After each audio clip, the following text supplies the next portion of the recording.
What if the mark of the beast was never really about religion, but about systems of control? I've been thinking about this a little bit recently, and what if it's just describing a system where access to society becomes conditional?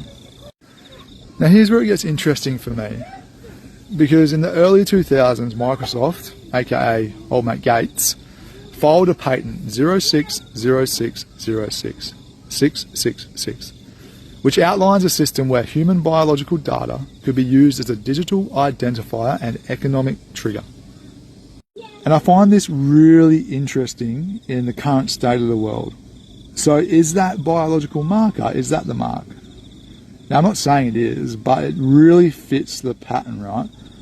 And what matters more than the patent is the direction. Digital ID, biometric verification, centralized permission systems, not enforced with chains, so to speak, but forced through convenience, safety and compliance. Now here's what most people miss with this. These systems don't just control behaviour, they feed on fear, division, outrage and reaction. Lower frequencies keep these systems alive. And this is where it gets really powerful for people to realise, because even from a religious point of view, if you fear the mark of the beast, you're subconsciously giving it energy. You are feeding the beast, so to speak, which gives it a foothold in this reality, because our focus creates our reality. So if you have true faith, if you have true faith in a higher power, if you have true faith in God, whoever you want to give your power to, there's nothing to fear. And therefore, if there's nothing to fear, then that reality won't come into fruition.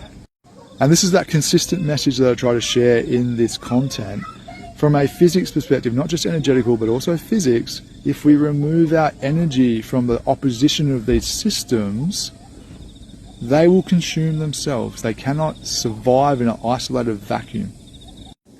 We can play this game at such a higher level. It's about choosing where you put your energy. It's never about panic. I'm never about panic. I'm never about fear.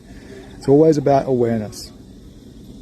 And from awareness, then action comes. You always have a choice. Parallel systems, decentralized tools, conscious participation.